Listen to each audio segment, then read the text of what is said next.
कोलकाता के RG Kar medical college एवं अस्पताल में एक महिला डॉक्टर के साथ रेप और हत्या के मामले से पूरे देश में गुस्से का माहौल है। 31 वर्षीय डॉक्टर के साथ हुई इस भयावह घटना के बाद से ही देश के कई हिस्से में विरोध प्रदर्शन हो रहे हैं। वहीं मानवता को शर्मसार करने वाली इस घटना के बाद संस्थान के पूर्व प्रिंसिपल संदीप घोष का नाम लगातार सुर्खियों में है।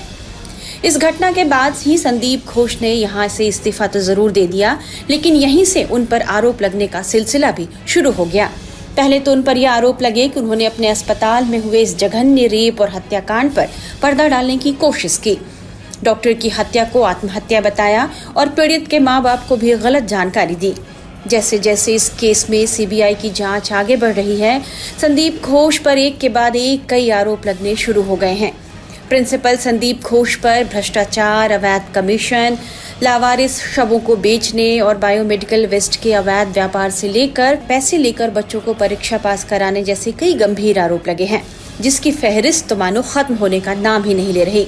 एक नहीं बल्कि तीन डॉक्टर्स अब संदीप घोष के खिलाफ सार्वजनिक तौर पर आरोपों का पिटारा खोलकर बैठ गए हैं।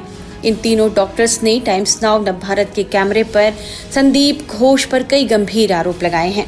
ये 3 डॉक्टर्स कौन हैं और उन्होंने संदीप घोष पर कैसे कैसे आरोप लगाए हैं, ये हम आपको बारी बारी से बताते हैं। आइए आपको सबसे पहले मिलवाते हैं डॉक्टर अख्तर अली से, जिन्होंने ही सबसे पहले डॉक्टर संदीप घोष के काले कारनामों पर से पर्दा उठाया है। Doctor Akhtar Ali RG Kar medical college में 16 साल तक संदीप घोष के सहयोगी रहे और उन्होंने उनकी सारी करतूतों को करीब से देखा है। अभी फिलहाल मुर्शिदाबाद मेडिकल कॉलेज में डिप्टी मेडिकल सुपरिटेंडेंट के पद पर तैनात हैं। अख्तर अली का यह दावा है कि संदीप घोष अस्पताल में आने वाले लावारिस शवों का कारोबार करते थे। अनक्लेम डेड बॉडी भी वो बेचते थे और कुछ प्राइवेट मेडिकल कॉलेज जैसे ये अनक्लेम बॉडी वो वर्कशॉप के लिए दे देते थे, डिसेक्शन के लिए, और डेथ रजिस्टर ही वो गायब कर दिए थे ताकि इसका कोई रिकॉर्ड ही नहीं मिले, क्योंकि उनके अगेंस्ट में कंप्लेंट भी ताला पीएस में हुआ था, ये पीआईएल भी हुआ था। मगर ये है कि ये इतना इन्फ्लुएंशियल है कि हर जगह से ये बसते गया। मगर एक तो कहावत है नहीं कि ऊपर वाले की लाठी में आवाज नहीं होता। आप जितना भी जुर्म करेंगे एक दिन आपको यहीं पे हिसाब दे के जाना होगा। इसमें काफी सारे लोग मिले थे, फॉरेंसिक मेडिसिन के भी एक डेमोन्स्ट्रेटर उसके साथ इन्वॉल्व थे, क्योंकि कोई भी ये सब काम अकेला एक आदमी कर नहीं और सब मिलजुल के खाते थे। और उनके ऊपर भी कुछ लोग हैं, उनके नीचे भी बहुत लोग काम करते थे। मैं चाहता हूँ सबों का पर्दाफाश हो और इंसाफ हो और इस तरह का लोगों को सजा मिलनी चाहिए। उनको तो इमीडिएट सस्पेंड करके कस्टडी में लेके पूछताछ करनी चाहिए। वो एक समाज के लिए जो पॉइजन है। डॉक्टर अली यह भी कहते हैं कि बांग्लादेश में बायोमेडिकल वेस्ट और मेडिकल उपकरणों की तस्करी में भी संदीप घोष का बड़ा हाथ था। एक पांचू और रवि बोल के था, वो बांग्लादेशी सिटीजन, वो ये माल को खरीदता था और फिर इसको वो रिसाइकिल करता था। ये डॉक्टर संदीप घोष जैसे लोग करवाते थे पैसे की लालच में। ये तो इंसान है या क्या मुझे पता नहीं, क्योंकि ये इंसान और इंसानियत दोनों के लिए खतरनाक है।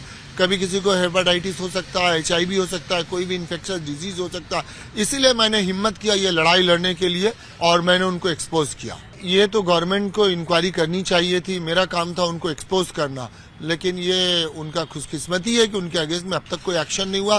फिर भी मैं सरकार का शुक्रगुजार हूं कि कल एक सिट कमेटी गठन हुआ है और सिट कमेटी बहुत एक्शन में है और आज से ही उन्होंने इंक्वायरी शुरू कर दिया। कल मुझे लेट नाइट मैसेज मिला था, मैं सुबह हाजिर हो गया और मेरे स्टेटमेंट भी रिकॉर्ड हुए और मैंने पूरा कोऑपरेट किया और मैं बोल के आया हूं कि जब भी मुझे बुलाएंगे, जरूरत पड़ेगी, मैं बिल्कुल कोऑपरेट करूंगा। अब हम आपको लेकर चलते हैं सीपीएम नेता और सीनियर डॉक्टर फुहाद हलीम के पास।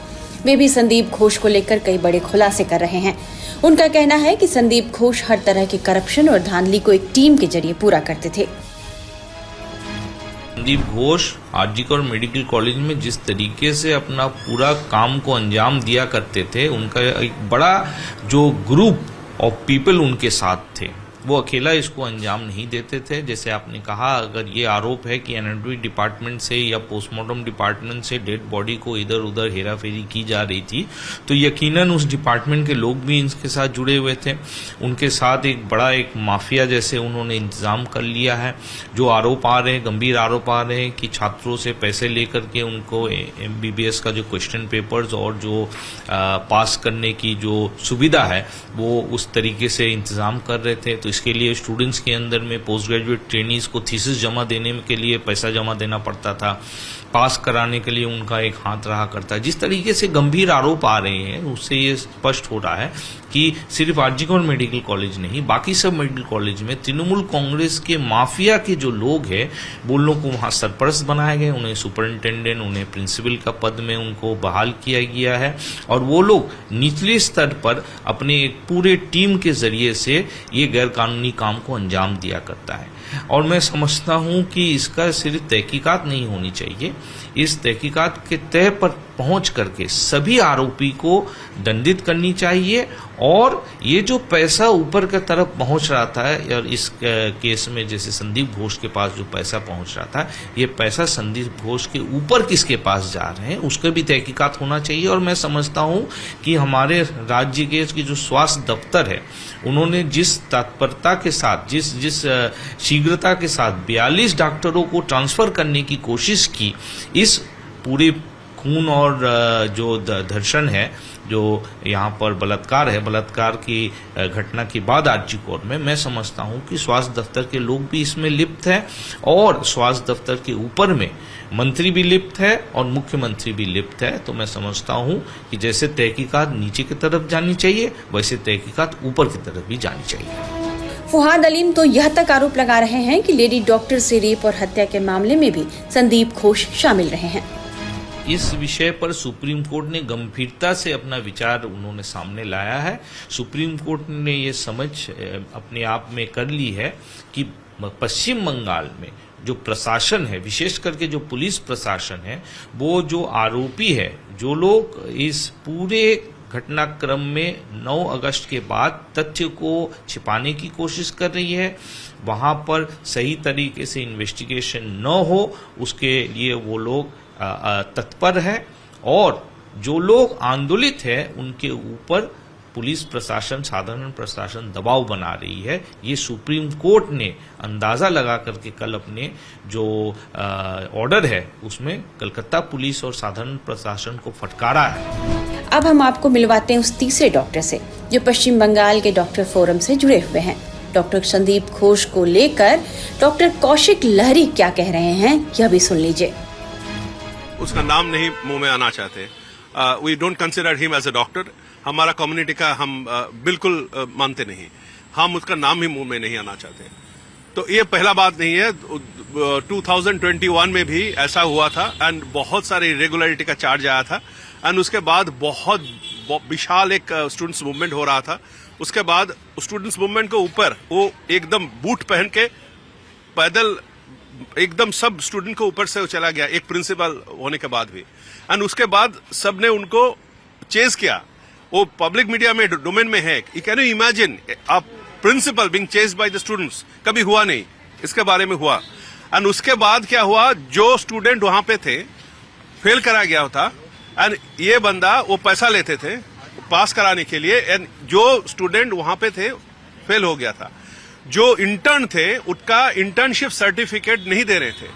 और वेस्ट बंगाल डॉक्टर्स फोरम से हम हाईकोर्ट में जाके उसका इंटर्नशिप सर्टिफिकेट भी high court, we are thankful to the high court, internship certificate मिला। ये बंदा ने बंद करके रखा, नहीं दिया। So he is a vindictive fellow and after that he was like a transfer to दूसरा मेडिकल कॉलेज। क्या हुआ, वो अपने वो घर लॉक करके चला गया। ये कोई फिल्म है, ये कोई ड्रामा हो रहा है। और दूसरा हॉस्पिटल के प्रिंसिपल जब आया, रिलीवर जो आया, वो आके देखा उसका प्रिंसिपल का डोर लॉक्ड है। ये 2021 का बात हम कह रहा हूं। और वो चला गया। फिर 2 दिन बाद, 1 दिन के अंदर वो दोबारा आ गया। लहरी का यह भी मानना है कि संदीप घोष क्या छुपा रहे हैं यह सबके सामने आना चाहिए।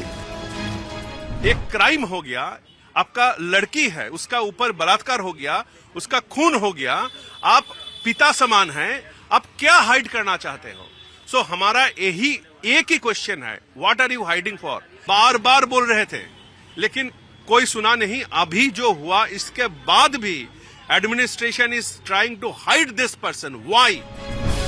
कह सकते हैं कि जिस तरह एक के बाद एक संदीप घोष को लेकर नए नए खुलासे हो रहे हैं, उन पर शिकंजा और मजबूती से कसता दिख रहा है। देखना होगा कि कोलकाता पुलिस और सीबीआई इस मामले में क्या कदम उठाती है।